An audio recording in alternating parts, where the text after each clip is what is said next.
got a big board so I can see exactly how many people are listening to me. So that'll be really cool. My name is Josh Risser. Like Stephanie said, I am a professional voice talent, former corporate trainer. I used to work in a call center for a big old cable company. And we had about 200 people there that in our center and a remote center that we had to take care of and build design training for and deliver it. So definitely familiar with that stuff. And that's where I got my start in voiceover. These days I'm 100% voiceover, which is really cool, a lot of fun. And I've gotten into folks out there doing training can't always hire a voice talent to narrate. And so that's why I created DIY Narrator, because I want everyone to be able to do the best job and deliver the best training that they can. So today, what I want to focus on mainly is audio production with a minimal budget, limited to no budget. We're going to talk a little bit about the equipment, the sound recording, sound treatment of your room. And then we're going to get into a quick hands-on editing process. And if you can't follow along with the hands-on editing process and you didn't hear earlier, I put together a YouTube video that has a tutorial that actually takes you further than what I'm going to go through in this. So you'll be able to kind of go back through that if you want to learn at your own pace and just watch and follow along later.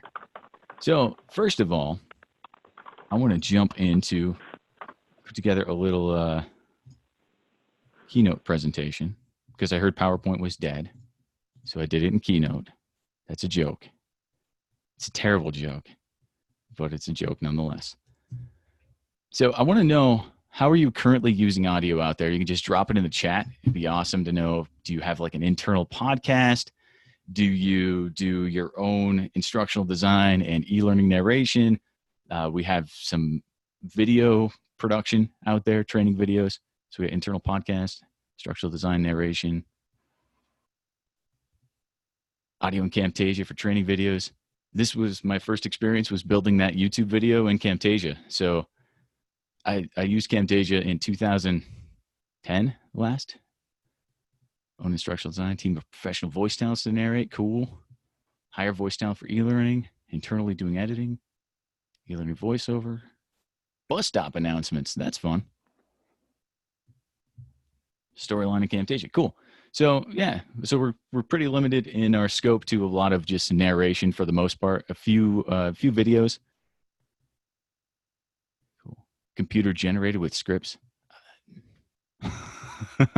I hate computer generated audio. Sounds like robots. It is robots. Everyone hates it though. No one really likes it, right? All right. So that's the first thing. The reason I like to talk about audio quality is because I want you to think back. Sorry, I lost my mouse for a second. I want you to think back about your last poor audio experience. And funny enough, mine happened just like 2 days ago. I tuned into a new podcast from a strength coach that I'm really a big fan of. And I love his books and I love the work he's done. But then his podcast, I couldn't hear him. I could only hear the interviewers. I had to crank it way up and I turn it on and I'm on a run. And then I get an email and the notification blows my eardrums out. So I got to stop it and I just changed the podcast. So it's important to remember your poor audio experience could be someone else's poor audio experience with your training or your video. And you don't want that to happen. So what we want to try to do is shore up the main parts of audio to try to prevent that from happening. Keep people engaged, keep people listening. Now, today is about budget, limited to no budget, but I want to talk about which budget. Are we talking about money or are we talking about time? Because if you ask me, if I can spend a little bit of money to save a lot of time later, that's really important to me. So thankfully, these days, audio equipment is more affordable than it ever has been. It's completely upended the voiceover industry. In the past, you had to go into a studio at your agent's or someone like that and actually record there because you're talking $15,000, $20,000 to just get decent audio. Today, for less than $200, you can have a better quality studio than, say, Disney was using for Toy Story, or at least as equally quality. So audio equipment's affordable. Software these days, the DAW, super powerful, really flexible, free or very affordable. And then you can use what you already have laying around, like headphones that came with your cell phone have an inline mic. Those can be pretty good. They're worth testing if you don't want to invest in a microphone. So as far as saving time, picking the right equipment so you don't have to put any extra money into it or work too hard, picking the right software and improving your workflow really helps. And that's why I actually want to talk about Reaper versus Audacity. A lot of you might be familiar with Audacity because it's free. Everyone talks Audacity, but Reaper and a lot of other ones like Pro Tools do a lot more for you for a minimal investment. Sound quality service. Sound like you're in a metal tube. Oh, I was just reading the chat. So let's talk a little bit about improving your audio quality. The best approach to improving your audio quality is to attack your recording space first. This very scientific pie graph that I made up tells us that recording space is the most important thing. Now, when you think about it, if you go and record in your bathroom, it's going to be really echoey. You've got to knock down that echo. If you can get quiet and low echo, it sounds great. The problem is everyone talks about microphones and equipment all the time. And the reason for that is equipment's fun. People love buying new pieces of hardware, sharing it. It's not as cool to say, hey, look, I just put $1,000 into my studio space because I put foam on the wall. Like, people don't get really excited about that. But if you're like, hey, look, I bought this really cool new microphone, people get excited about that. And that's why. But what I want you to think about is that you can't always invest the money in your recording space or the time, because you might have to record at work. You might be limited in where you can record. I can see a cubicle with whiteboards in the background. I can't see who your name is, but I'm pointing over here as if you know that that's where it is on my monitor. But the whiteboard's in the background. Maybe you can't really change a lot of what's in your cubicle, but you need to record there. So what you need to do is figure out where your balance is. What can you do in your recording space? What kind of equipment can you purchase to help you out the most? And what can you do in post-production to improve your audio quality? Because that's what it's all about, is where's the give and take and the balance to improve your audio quality? So first thing, since I like recording space the most, let's talk a little bit about fixing your recording space. Fixing your recording space is hard and expensive. Like I said, you can buy cheap foam on Amazon, but it doesn't necessarily do what you need to do, which is knock down the echo in your room. Sometimes you need to get a little creative. You got to find somewhere quiet, like a private office if you have one where you work. Maybe you can record at home. People are getting really flexible with schedules these days, so being able to record at home for a day might be really helpful. And if you can, try a walk-in closet. You have a walk-in closet with a bunch of clothes in it, or even just a regular closet with some clothes in it. You get the microphone shoved back in your shirts. That's going to knock down a ton of echo, and you would be surprised at how many professional voice talents are recording from a walk-in closet or from a hotel room. You look at the picture here. That's my hotel room recording booth that I recorded episode 16 of the DIY Narrator podcast. And it's literally a microphone on a stand sitting on the refrigerator, which I forgot to unplug. I should have unplugged it, with pillows around it to knock down the echo. And then I was standing in front of it, so it did a good job of knocking out the echo from behind me.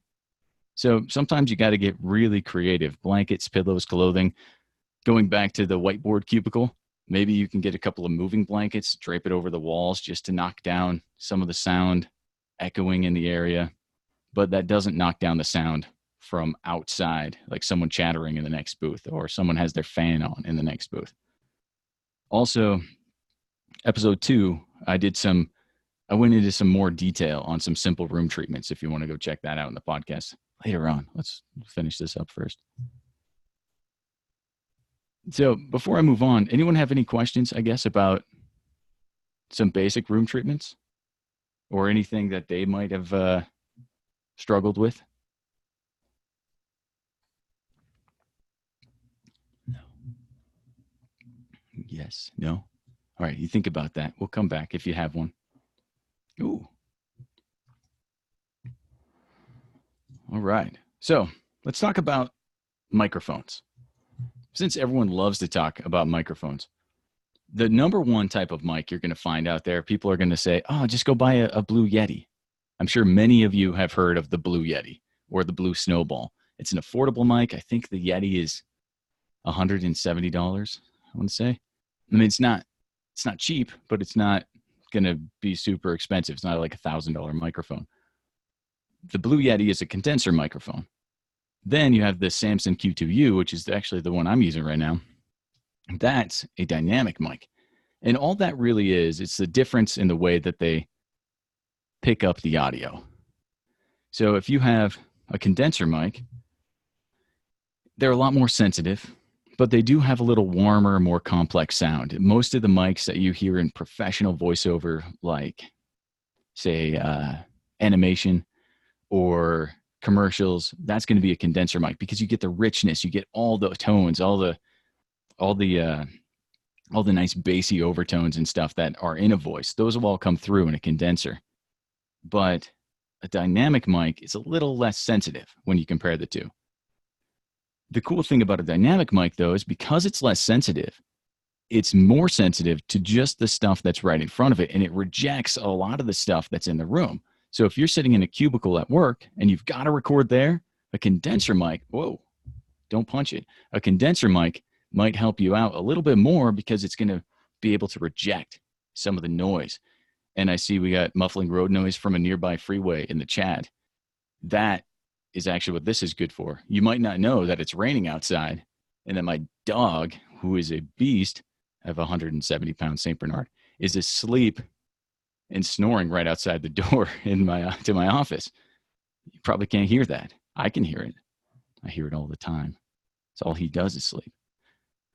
The thing with condensers and dynamics is that the condenser, there's a lot more options out there at all different price points. Everything from $25 all the way up to, oh, I might have mixed that up. My mic, this one's a dynamic mic. Sorry, I just saw that. A lot of options all the way up to thousands of dollars. Same with dynamic mics, but we're talking entry level. This Samson mic was, I think the mic itself was like $60. I got it with a podcast pack. Came with this nice little boom arm that it's on. It's like $80, I think, with that. Really handy. That's a pretty small investment for a nice mic that'll probably work really well in your area. Let's see. You're welcome. Okay, I've got one more here. Is there one better than the other when you're recording a video when you don't want the mic to be visible? Good question. Video is a little different because these mics, they got to get these dynamic mics, they got to get right up in your face because they're so they have such a low sensitivity. A lot of times you're going to see a person, in a concert. You go to a concert, you see someone up front stage, the front man or front woman singing. They're singing into a dynamic mic 99% of the time. And the reason for that is because it's going to reject the band sound around them. So that's why you got to get up and close. For a video, condenser mics or like a lapel mic would be great. I have mics just in case someone asks questions like this. This kind of mic is a shotgun mic. This is the Sennheiser MKH 416. This is what's used on video. Let's put it up real close. What's backwards? I can't fix that. That's what's used for most television. So television, video, stuff like that. You'll have that mic. It's shaped like a pencil, so I use a pencil. They'll have it out of frame, just a little bit on a boom, and so using a shotgun mic is the type of mic that would be awesome for video. To have one that's not a lapel mic. It's a shotgun mic, and this one is the Sennheiser MKH 416, but that's not very affordable. The 416 is about $1,000. A better one is the Audio-Technica AT875R. It's a short shotgun. AT8. Let me drop it in the chat, actually. I can find my thing here. Audio-Technica AT875R is a nice little short shotgun. I actually just sold it to a guy in the Seattle area for doing this exact thing. So, and I think it's about 180 or something, but it's worth looking at. You can get them used for probably around 100. Anyway, so I think I got, it's really funny is Stephanie was going to monitor the chat for me, but my brain actually is allowing me to do it. That's awesome. Keep going. I didn't expect that to happen. Anyway, what we got? 20 after. Okay. So my current favorites, like I said, this is the Samson Q2U. It's a dynamic microphone. Great rejection. So if you're going to be using this for narration, say you have to record into Camtasia, which this is actually the one, if you watch the YouTube video that I put together with the Reaper tutorial, this is the mic I used for that. It's also the mic I used to record the sample audio file I sent to you folks and the audio file that we're going to edit. Well, that's what, and the audio file as part of the Reaper tutorial. So Samson Q2U, the reason I bought this one, it was a little cheaper. And I bought it because I knew a bunch of people who had the ATR 2100. It's also another dynamic USB microphone. And I wanted to see what it sounded. I knew what the 2100 sounded like. I knew it was a great mic. It's just a little bit more expensive than the Samson. But I was like, I just want to see what the Samson sounds like because I haven't heard anything with it. So I picked it up and I like it quite a bit. So it works pretty well. Not my main voiceover mic. I actually have a isolation booth so I can record when my baby's crying or my dog's being a dog or my neighbor's mowing the lawn and end on a nicer mic in there. But those are my current favorites for people who are DIY narrators who are doing it at their own, recording their own stuff. Would dynamic mic be better to help eliminate some mouth noises? Great question. Mouth noises, number one, drink water. This has some lemon in it, helps hydrate a little bit. If you're getting clicky during the recording, you might be a little bit, that says someone got someone drinking water. Good job. If you're drinking water 30, 45 minutes before, that'll help with your mouth clicks. The other thing, especially for new people getting into voiceover, new people recording their own e-learning narration, mouth clicks happen because of tension. Most of all, when you talk, you don't notice your mouth clicking a lot because it's not really clicking a lot when you're just having a conversation with someone. And that's because you're just talking to them. You've got to get to the point when you're working your scripts where you're just talking through your scripts. You're not actually narrating your scripts. So relaxing will help a lot. Until you get to that point, there are things that help. I'm going to type it into the thing. Pectin. Hall's fruit breezers. So pectin cough drops. Pectin supposedly helps quite a bit with kind of helping to lubricate the surfaces in your mouth. Keeps things from clicking around a little bit. Hall's fruit breezers are tasty and they have pectin and nothing else. Stay away from menthol. Menthol will dry out your vocal cords. You don't want to do that. So that might help you with some of the mouth clicks too. If you go into a studio in LA, people will always have a bowl of green apples because everyone swears green apples help. Didn't help me too much. Lemon water, warm lemon water helps quite a bit too. Pop filters. I've got a pop filter on this one. Pop filters are always necessary if you're speaking directly into the microphone. So when you pop, just so everyone's familiar with, I should have grabbed the pop filter. So this little windscreen is one. I'll put my face behind it so you can see better. That is one. A normal person would just put like a piece of paper behind it or something, but I'm not a normal person. So this little windscreen functions as a pop filter for the microphone. And pop filters are really only necessary when you speak right into it. So if you do what's called off axis, right? So the mic is pointing this way and my face is turned across it. So I'm speaking across the microphone. You don't always need a pop filter so much. Sometimes I'll get a little close or whatever, and I'll push some air into it and pop it. But it really cuts down on the number of plosives, which is what that's called. When you say Peter Piper picked a peck of pickled peppers, the p sound pushes a blast of air out, hits the diaphragm on the microphone and then creates this massive like boom sound. You've probably heard it if you've listened to a podcast on your headphones and someone says a word with P and just pops it. So to answer your question, yes, it's necessary, but I mean, I have one just in case on my like main mic and this one, but you can do what you can to eliminate the need to really worry about it by talking across the microphone instead of right at it. All right. Speaking of talking across the microphone and not right at it, one of the biggest issues when people have a microphone, you see this online all the time, and I've seen it with pop filters, is people don't do it right. They don't use their microphone correctly. These things have diaphragms in them. So this mic is a front address mic, and so you talk right into it. The diaphragm is on the end here.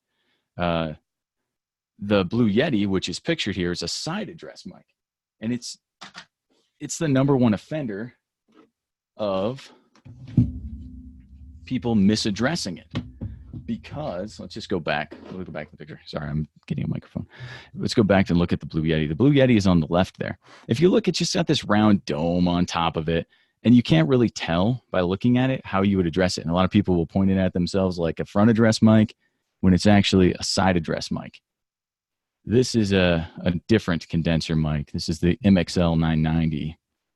And the reason I got this one is to show you that a lot of top or side address mics, you'll address it from a side with a logo on it. So this is MXL. That's the side you're going to address it on. Rode mics have a nice little like golden dot. Making sure you're addressing it correctly goes a long way towards making sure the sound is good, because when you actually speak into the diaphragm, you're giving yourself the best chance of getting the best sound out of that mic. If you're speaking not into the diaphragm, like you speak into the backside of it, you're going to sound far away and tinny. I saw someone in the chat mention that they sounded far away and tinny when they were trying to record. Pretty good mic. Sound quality was terrible. Sounded like I was in a metal tube. First thing I'd try is, it seems silly, but make sure the mic you're addressing the mic correctly. Yeah,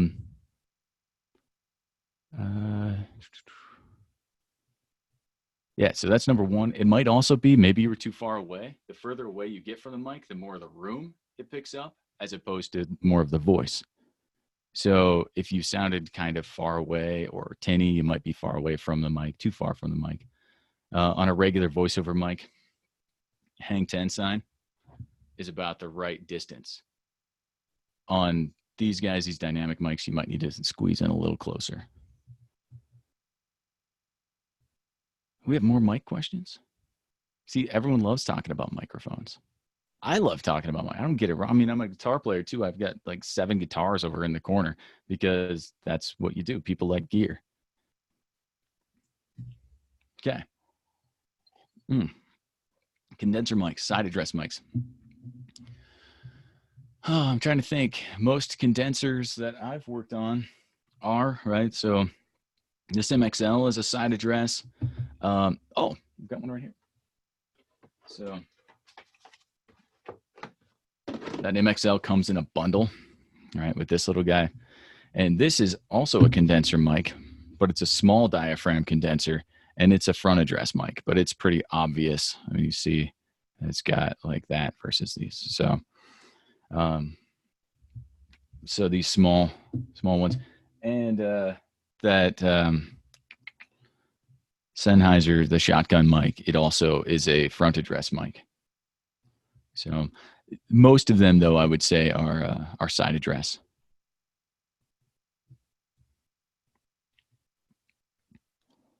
Cool. All right. So we talked about our room quickly. Do our best to, number one, keep it quiet. Number two, minimize echo. We've also talked about microphones and how maybe a dynamic mic like the Blue Yeti is not the right one because maybe a condenser mic like the Blue Yeti is not the right one because these dynamic mics do a better job of rejecting ambient sound and echo. The next thing I want to talk about is production. But before we get that, my opinion on phone mics. I have heard that the iPhone, since like 6, I want to say, 6 or 7, I'm not an iPhone user, so I'm making this up, are pretty good as far as the mic goes. It's all about positioning, right? So you got to figure out where do you want to place it, the mic relative to your mouth, how far away, and like I said, how good your room sounds goes a lot further to sounding really good. One thing I would suggest trying if you can't get a new mic right now is the hands-free like headphones with the little inline mic. Those can sound pretty decent too.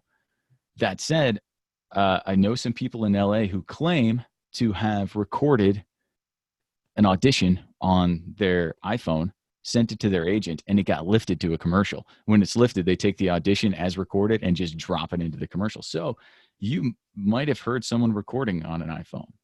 A lot of times those are recorded in their car because a car is actually a really great environment for reducing echo and keeping sound out. If you think of how quiet it is in a car, it's not bad. Let's see. Oh, we're not there yet. Okay, production checklist. So what we can do also, our last line of defense on great audio production is a good post-production routine. Number one, what you want to do is try to pull some of the noise out. Any DAW, any DAW, digital audio workstation, Reaper, Audacity, Audition, they all have good noise reduction plugins automatically in, so you don't really have to worry too much about it. I'll show you how to do that in a second in Reaper. The second thing you want to do is remove your mistakes. And I'll just show you, this is just how my workflow works, but removing your mistakes is good. Finally, number three, 3 out of 5, volume, loudness, and level, which are two different things. You want to make sure the loudness is good, so it all sounds good to the user. And then you want to make sure that it's level all the way across. So each individual file, say this is a collection of slides in Articulate, you want to make sure that each one sounds the same. You don't want your user adjusting their volume up and down as they're going through. So making sure they're all good. Volume, Sandy, volume is where you struggle. And then you want to trim, perfect. We'll talk a little bit about that. Want to trim unnecessary silence. So top and tail. The top and tail is an industry term. Top is the beginning of the file and tail is the end of the file. You don't want too much silence, but you want a little bit. So when they hit play, it doesn't just bam, start playing, about half a second. And then finally, after you've followed those steps, the ones that are necessary anyway, you want to render your file. The reason I say the ones that are necessary is if you're recording in a great place, noise reduction, not necessary. I never do noise reduction on my stuff because I record in a 4x4 isolation booth with thick walls, with a door on it. There is no sound unless I'm moving around too much, which you might have seen. I'm very wiggly. So that does happen. And then you render or export. That's also, I think Audacity calls it export. So cool. So 1:30, that's pretty good time. So that's it for the presentation itself. We can talk. How do you like my screen? A little bit now. Let's go through the Reaper stuff, right? Stephanie, was that you? I was just going to say, let's go for it. Let's do it. All right, hands on. Should be able to see Reaper now. Can I get a thumbs up from anyone in the? Yeah, cool. Thank you. So we should see Reaper. This is actually the project I finished up. You'll basically go, if you follow the tutorial that I put together on YouTube, you'll basically go to this finished state, which is a completed project in Reaper. We've got 2 files. There's also a script involved, which I just stole from one of our government agencies. If you ever want to practice e-learning scripts, you can just go to Google and search for e-learning script, type our file type :PDF, and they're everywhere. It's great. So that's this. I kind of stole it and split it up to suit my needs. But cool. So what we want to go through today is just editing the files, because I think the editing process, the editing workflow is where you're going to save the most time and where you're going to pick up the most production tricks. I'm going to skip recording today because we're not able to, like in this situation, and when everyone like recording all of your stuff, it'd be a really big mess. So I sent out a file. If you go to, pull up the web page real quick. So on the page here, hey, look, it's me. On the page here, there was downloading files. There's the audio project narration raw. That's the MP3 and the script if you wanted that. Download, install Reaper. If for some reason you couldn't because of IT protocol, or maybe you're calling in from a phone because you're sitting in traffic, you know, it gets crazy out there. Don't worry, because you can do this on your own time at your own pace, because step 4 includes a YouTube video of the tutorial put together. It's about 35 minutes long, but it also includes setting up Reaper for recording from your interface, how to record, how to edit, doing noise reduction, and then everything else we'll go through today. So, and then again, please, if you have any questions after the fact, if you do this next week or this weekend or whatever, feel free to send me an email, send your file over. I'll give you some feedback on what I hear. If you do your own recording, be happy to talk about that after the fact. But now let's talk about quick editing. If we're just going to do some quick tips with editing here, get rid of this one. First thing you got to do is when you open Reaper, yours is going to be, a little bit different, because the cool thing about Reaper is you can move stuff around to suit your needs. So you don't have to worry about fitting yourself to Reaper's workflow. If you find that you just use a few windows or a few buttons, like this panel up here is really a big mess. I don't know what most of these buttons do. My typical one is just 3 buttons that I use all the time. So switch this back to the main toolbar real quick. Amy, you're very welcome. I am a guy that likes to watch someone do it and then take my time to just do stuff. And knowing that we are really limited on time, learning a new piece of software in 20 minutes is not a good idea. So I wanted to make sure you guys had something to take away so you could learn more on your own time. So anyway, Reaper might look a little different for you, but you should be able to find the windows. Anytime I click something that shows up in a like this, it will like the plugin browser here, it'll pop up in a new window for you potentially. So, but it'll all be basically looking the same. So the first thing we want to do, we've got Reaper open. We're going to grab our file, the file I sent over, which I've got here. And you just drop that, you just grab, drag it, and drop it right into Reaper. You can drop it if there's a track already, you can drop it on that track, or you can drop it outside and it'll create its own track. What this does for you, let me just make this a little bit bigger now that we're getting into it, is it creates an item. Does Reaper only work with MP3s? No, Reaper works with AIFF, which is Apple's uncompressed format, WAV files. Reaper actually has some video editing capabilities, so you can drop MP4s and actually edit the video in the container. It's amazingly flexible. It's really, really awesome. So when you drop it in, this is the MP3 that I sent to you. The cool thing about Reaper, which I really like over Audacity, is that when you drop a file in, it creates an item on a track. Or when you record a file, it creates an item on a track.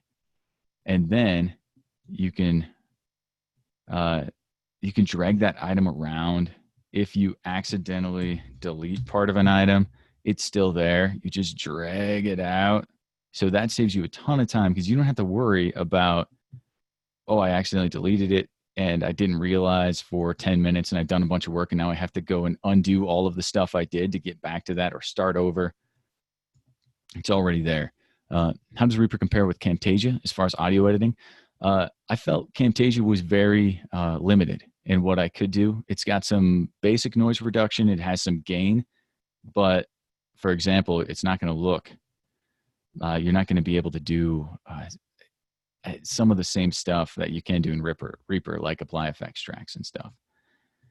So, oops, let me get rid of these. You don't need to see that. So let's get into this. First thing you'll notice is that mine probably looks way different. Yours probably just has this waveform view, and it doesn't have the spectral view. I like this spectral view, waveform view, because you can zoom in and you can see right here is a breath, and you can see where that breath starts and stops. You can also see that this is probably an S sound. So let me just play that back. You'll hear an S sound. Steps in your, I didn't hear it, so I hope you did. The next steps in your, oh, I never thought about that. I got it all set up so you could hear Reaper, but now I can't hear it. Hold on a second. This is going to get weird.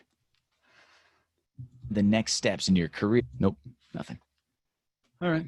Editing blind. Good thing I know what I said.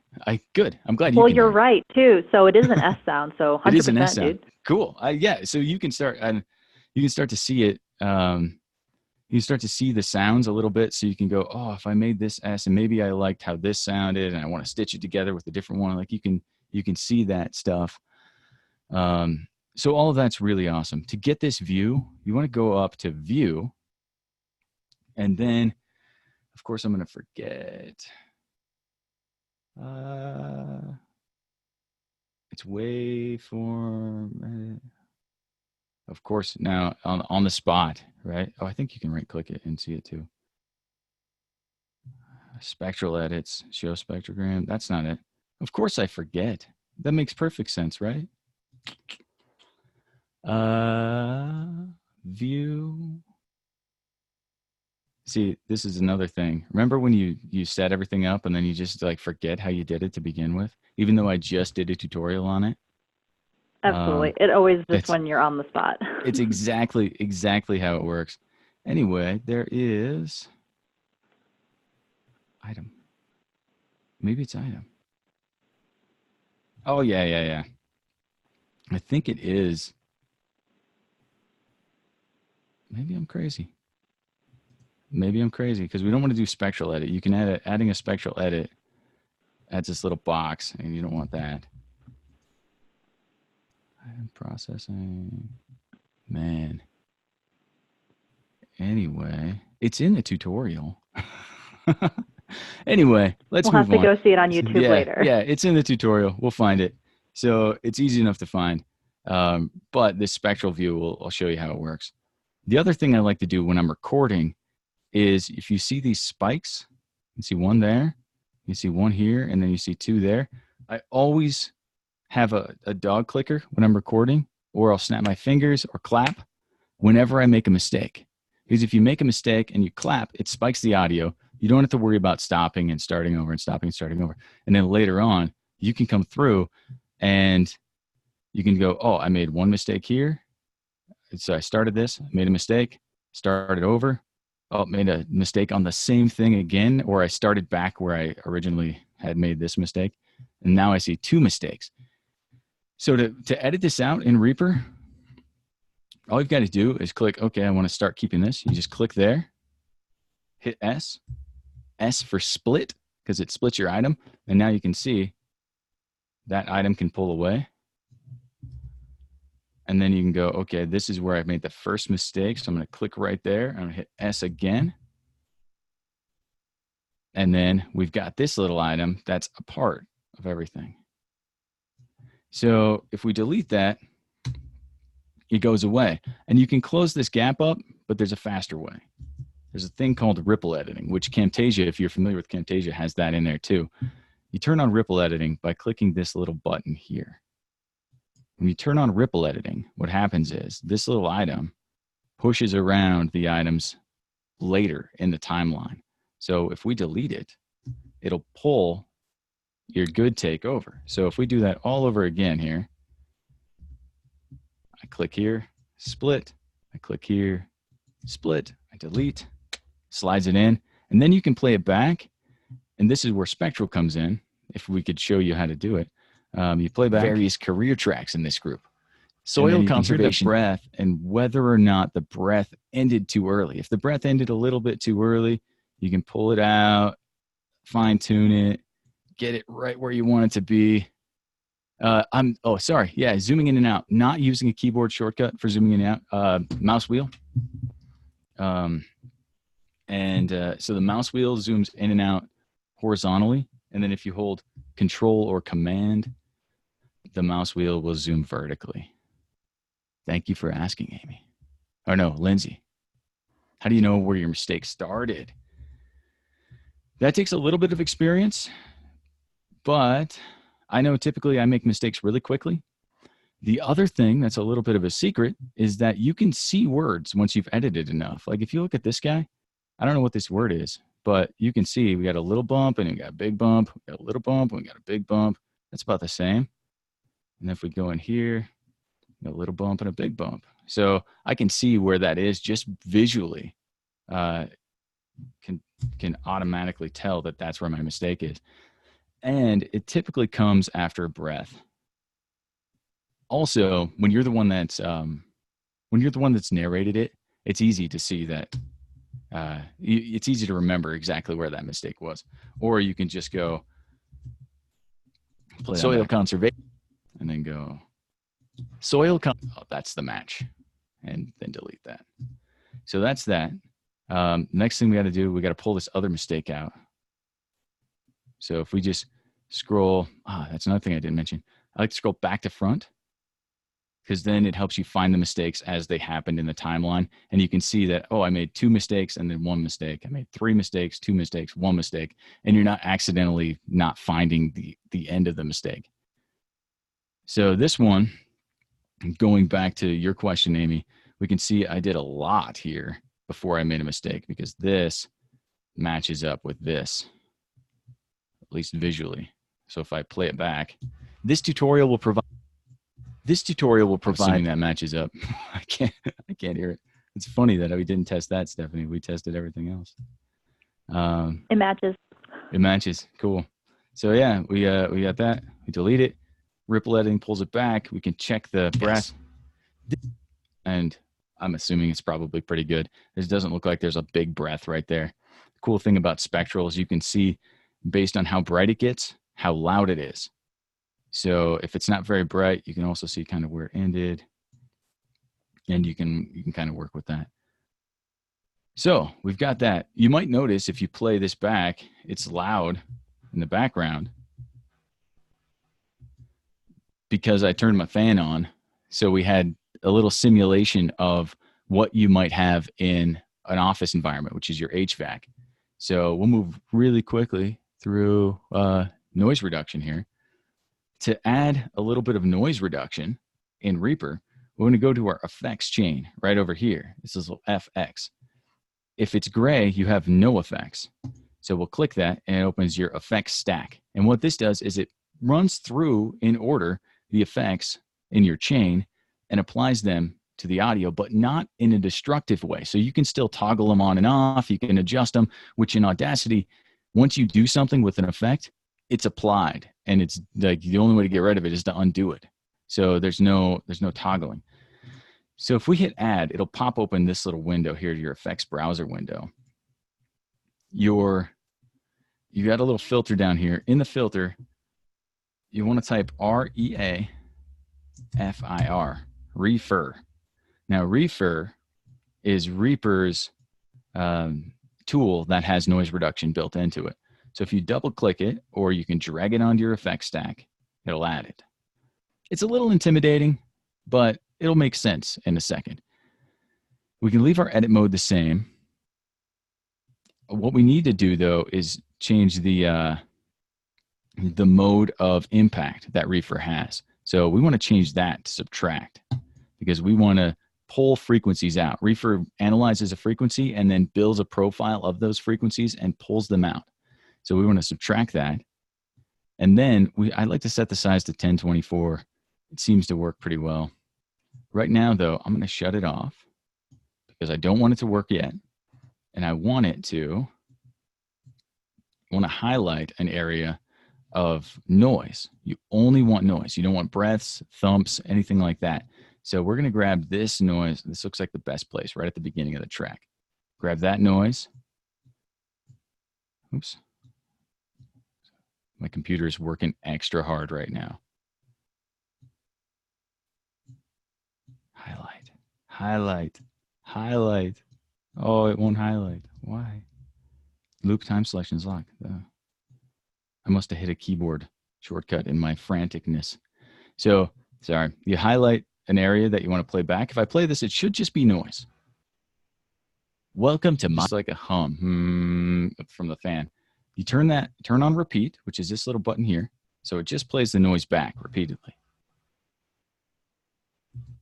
And now if you go back in here and you select that guy, you can turn on refer to see what it looks like. And you can see in the background the what's removed. It's because this red bar is up here. Now we check automatically build noise profile. This is going to take a sample of what's playing right now and remove it. Then we uncheck that. So we stop building it. And it should be pretty much gone now. I play it back. I can't tell. So I'm just going to guess that that's pretty decent. The important thing, however, is what does the voice sound like? Welcome to my NRCS career. And it should Whether be pretty you've close. been Been an employee at NRCS. Sorry, I'm talking over myself. And how many of you have ever talked over yourself? It should be pretty close. Listen. So that's refer. Now we had someone, was it? So we had a question, the volume was an issue. The next thing we want to do is boost up our volume to make sure that the volume is all the same across all the files. To do that, we want to use what's called a limiter. So we'll hit add again, type limit.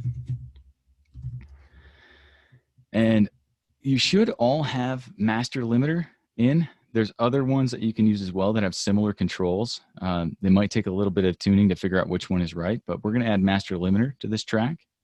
And all this limiter does is take lower volume and crank it up a little bit and then prevent it from getting any louder than a certain set point. And without having to get too deep into how decibel full scale works and in the recording thing, we don't want it to get over like zero is like the maximum, but we don't want it all the way up there because we want a little bit of space. When we add a limiter, we only want to worry about two things here. We have the limit, which is how loud it's going to get, and then threshold, which is at what point is it going to try to turn stuff up a little bit.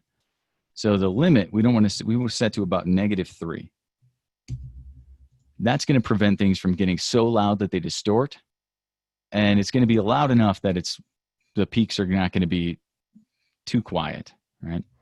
And then you want to play back your audio and adjust your threshold down until you feel like it's a nice, comfortable volume all the way across. And so you just hit play. Welcome to my NRCS career.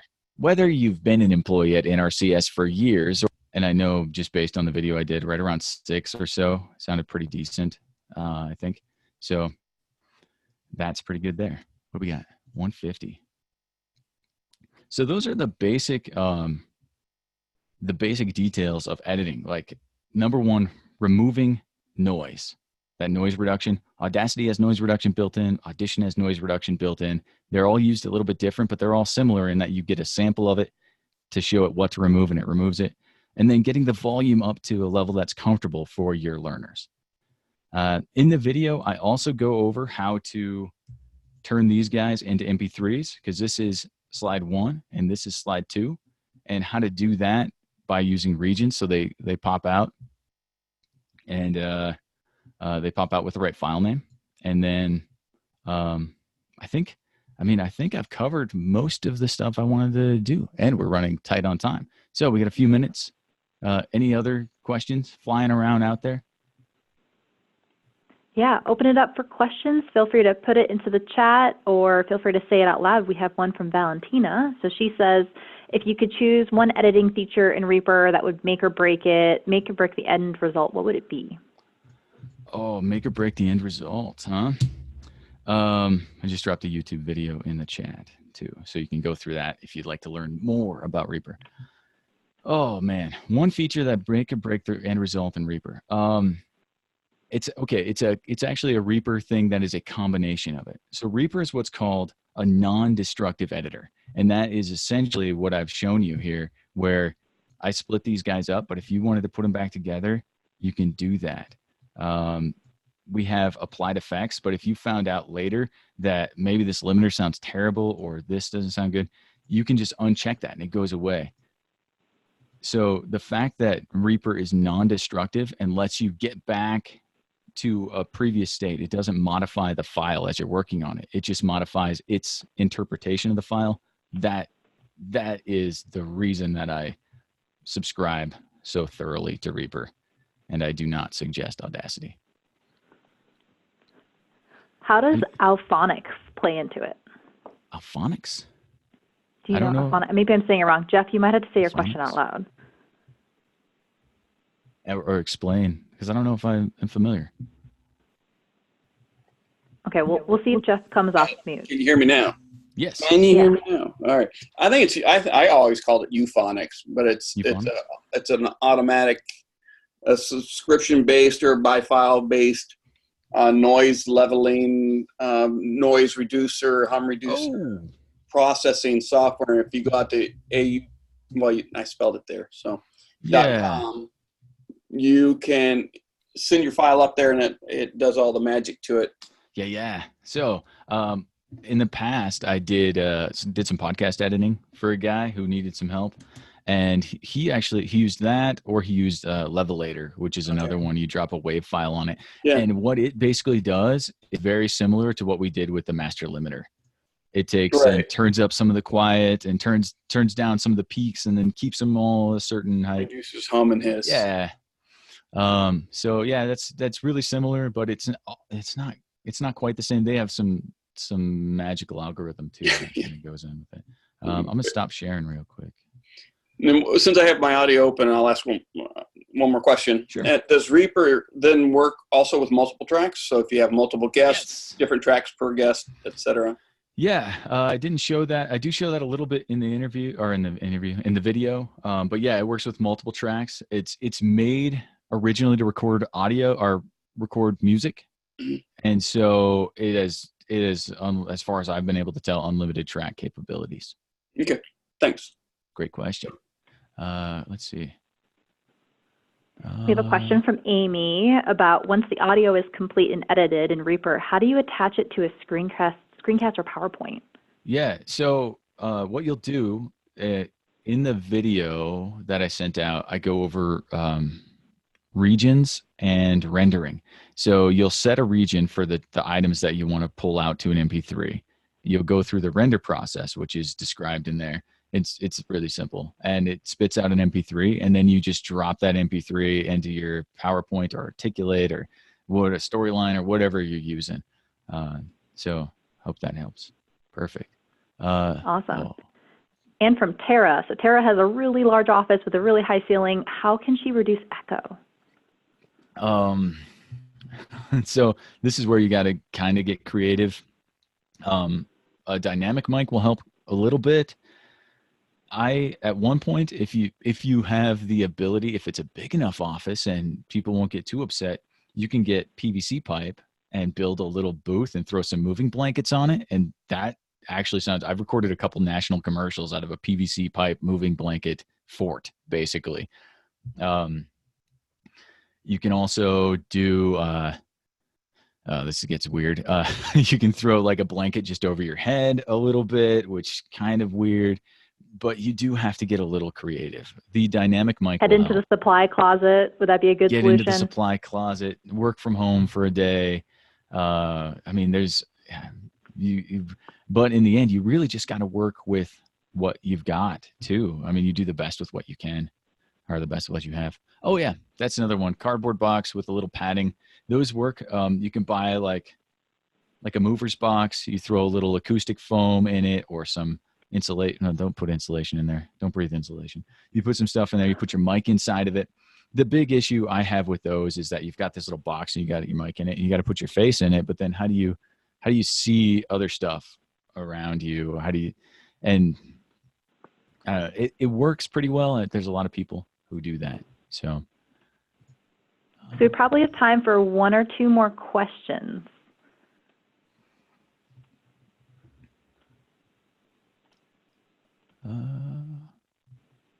Oh, I did have one more thing. I just found out I will be speaking at Realities 360 in Orlando, talking about voiceover for VR, applications for VR and learning. So if you're interested, if you're going to that, and then I'll be at DevLearn in October if anyone wants to say hi in person. Awesome. And maybe well, ATD Ice. I'm not sure yet. That would be cool. So I'm going to get us wrapped up so we can all transition to our next appointments of the day, but I want to give a huge virtual clap and round of appreciation for Josh. Thank you for coming and spending a very insightful hour with us. I know I walked away with a couple of good hacks, like I'm going to be under my desk later with a blanket over my head and it'll be totally business appropriate. Totally. I just hope it was helpful and not too scattered for everyone because my brain goes fast sometimes. So thank you all for having me. It was all good. I really appreciate it. Everyone, if you want more, go to YouTube where Josh has so graciously put tons of content, take you step by step, replay, go backwards, so that you can get your very own high audio product out there. So what's coming up next for ATD? We have an October member event in the U District talking about measuring success for training. We hope you can join us. It's in person. And then we do have a couple of public events coming up, so lots of networking happening in Bellevue and up in Fremont, and a CPLP study group in October too. So thank you all for coming today, and this recording will be posted, so you'll be able to watch back if you want to. Have an awesome day.